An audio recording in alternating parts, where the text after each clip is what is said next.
इस पहले के जो व्लॉग्स है उसमें मैंने बताया था कि मैंने एक कंपनी है आर्ट सिस्टम इंटरनेशनल और एलटीआई माइंड ट्री, तो दोनों में मतलब मेरा पहला राउंड हो गया था। रोम रोम भाइयों, सिस्टम पार देंगे। चलो भाई देखो अपने क्या कर। Hey guys, good evening, welcome to my new vlog. और गाइस, आज एक ऐसा इंसिडेंस हुआ मेरे साथ कि मतलब मैं चाह रहा था कि ज़रूर शेयर करूं आपसे। और जो भी कॉर्पोरेट वर्कर्स हैं या जो भी मतलब आईटी इंडस्ट्री में जो भी काम करते हैं उनके साथ कभी ना कभी ऐसा ज़रूर हुआ होगा, और नहीं हुआ है तो ये आप लोग जानो इस बारे में। तो गाइस, इस पहले के जो व्लॉग्स है उसमें मैंने बताया था कि मैंने एक कंपनी है आर्ट सिस्टम इंटरनेशनल और एलटीआई माइंड ट्री, तो दोनों में मतलब मेरा पहला राउंड हो गया था और माइंड ट्री में दूसरा राउंड भी हो गया था गाइस। और उसके बाद फिर मैंने बहुत ही फॉलोअप लिया इन लोग से, जो भी एचआर वगैरह थे इनके सबसे फॉलोअप लिया सेकंड राउंड के लिए कि मतलब अनगिनत टाइम्स मैंने मतलब कितने तो 100 बार कॉल किया होगा। लिटरली मैं बता रहा हूँ 100 बार कॉल किया होगा मैंने, और किसी का कोई रिस्पांस नहीं आया। तो सब लोग यही बोल रहे थे कि जो क्लाइंट है वो अभी अवेलेबल नहीं है, या फिर एचआर अवेलेबल नहीं है, या वो एचआर जो है वो लीव पे गई हुई है। ये सारी बातें हो रही हैं। और गाइस, आज 27 मई को 2 महीने पहले की बात है, ये सारी जो भी इंसिडेंट मैं बता रहा हूँ 2 महीने पहले की बात है। और गाइस, आज मेरे पास कॉल आता है कि आप भाई क्या आप सेकेंड राउंड के लिए रेडी हो। और गाइस, उससे पहले मैंने ज्वाइन किया है, अभी 2 दिन हुआ मुझे ज्वाइन किए हुए एक्सेसिबल वाइन्स। अब आप बताओ गाइस कि मुझे क्या करना चाहिए। अब वो लोग कह रहे हैं कि आप इंटरव्यूज़ वगैरह नहीं दोगे, मतलब नहीं होगा। तो गाइस, तो मैंने तो मना कर दिया, क्योंकि अब यहाँ से तो अगर मैं छोड़ के जाऊँगा दूसरा इंटरव्यू दूँगा उसमें हो गया, वो लोग अच्छा पैकेज देंगे, तो मतलब माइंड तो थोड़ा बहुत डाइवर्ट होगा ही। तो इसलिए मैंने मना कर दिया। और ऊपर से यहाँ से अगर मैंने जॉब छोड़ने की कोशिश की तो एक्सकाउंट हो जाऊँगा मैं। तो ये सारी, और उस पर इससे क्या होगा गाइस कि मेरा जो खुद का प्रोफाइल है उस पर बहुत ही निगेटिव इम्पैक्ट जाएगा। ये सारी बातें आपको पता ही है ऑलरेडी।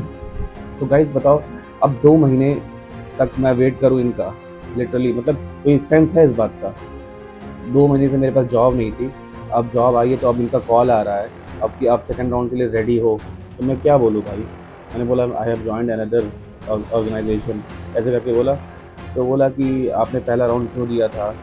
तो मैंने बोला भाई पहला राउंड दिया था 2 महीने पहले, उसके बाद मैंने कितना फॉलोअप लिया, कितने ईमेल्स लिखे थे। लिटरली मैं बता रहा हूँ गाइस, जो कंपनी के सीईओ है उनको तक मेल लिखा था कि भाई ऐसी सी बात है, आपके एचआर फॉलोअप का रिप्लाई नहीं दे रहे, ईमेल का रिप्लाई नहीं दे रहे, कुछ नहीं हो रहा है। लेकिन किसी का कोई रिप्लाई नहीं आया।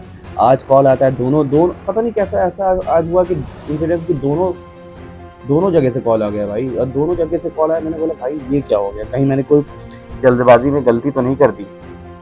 लेकिन गाइस, गलती तो नहीं हुई मुझे पता है, क्योंकि गाइस 2 महीने से मैं इतना ज़्यादा फ्रस्ट्रेट हो गया था, मेरे पास जॉब नहीं थी। और फाइनली मुझे जॉब मिली है, मैंने ज्वाइन कर लिया यहाँ पे।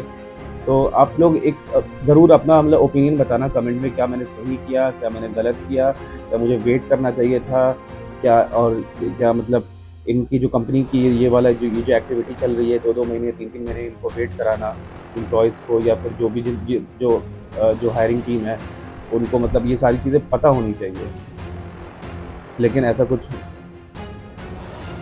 क्या ही मैं बताऊँ गाइस, मेरे को तो समझ में नहीं आया। मैं तो इसी डायलेमा में हूँ कि मैंने सही किया कि नहीं किया, क्या चीज़ चल रहा है भाई। और क्योंकि काफ़ी अच्छे ऑफ़र्स थे उनकी तरफ से भी, और अच्छा खासा इंटरव्यू भी गया था गाइस। लिटरली मैं बता रहा हूँ 2-2 घंटे का इंटरव्यू हुआ था दोनों में, और बहुत ही अच्छा इंटरव्यू गया था मेरा। लेकिन अब वो सेकंड राउंड के लिए फ़ोन ही नहीं आया। मैंने इतना फ़ॉलो-अप लिया, कोई वही नहीं हुआ। क्या कंपनी क्या करना चाहती है?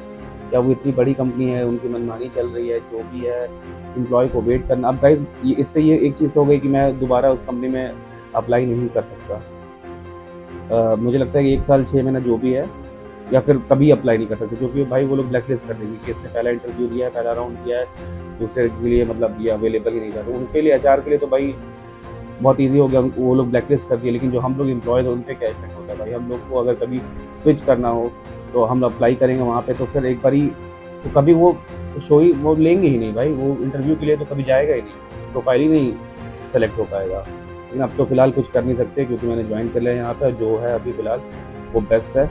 अब फ्यूचर में देखा जाएगा क्या होगा। लेकिन गाइज़, आप लोग अपना ओपिनियन ज़रूर कमेंट करके यहाँ पे बताना कि क्या मैंने सही किया, कि कंपनी वालों को ऐसा करना चाहिए कि नहीं करना चाहिए।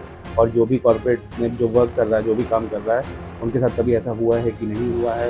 ये सारी चीज़ें अगर आप लोग अगर ये चीज़ आपके साथ हुई है पास्ट में कभी, तो प्लीज़ गाइज़ आप लोग कमेंट करके ज़रूर बताना। और गाइज़ यही है सारी चीज़ें, ये मैं बताना चाह रहा था। आज मैंने सोचा था कि प्लांट्स में ह्यूमिक एसिड डालूंगा ये सारी चीज़, लेकिन मेरा मन नहीं कर रहा था। मैं सोच रहा हूँ दिन भर से कि क्या मैंने गलत डिसीजन ले लिया, सही डिसीजन ले लिया, लेकिन अब जो डिसीजन ले लिया वो तो ले लिया गाइस। अब इससे आगे कुछ मतलब अब इस पर कोई काम नहीं हो सकता। अब जो चीज़ है अभी फ़िलहाल जो चल रही है वैसे ही चलनी चाहिए। अब फ्यूचर में देखेंगे। और गाइज़ आप लोग प्लीज़ कमेंट करके बताना कि मैंने सही किया कि नहीं किया। तो फिलहाल गाइज़ यही बताना था आपसे, और मैं जा रहा हूँ ब्लॉग को एंड करने। तो गाइज़ अगर ऐसा कुछ आपकी लाइफ में हुआ होगा तो प्लीज़ कमेंट करना ज़रूर, अपना इंसिडेंट बताना। तो तब तक के लिए गुड नाइट, जय हिंद, टाटा।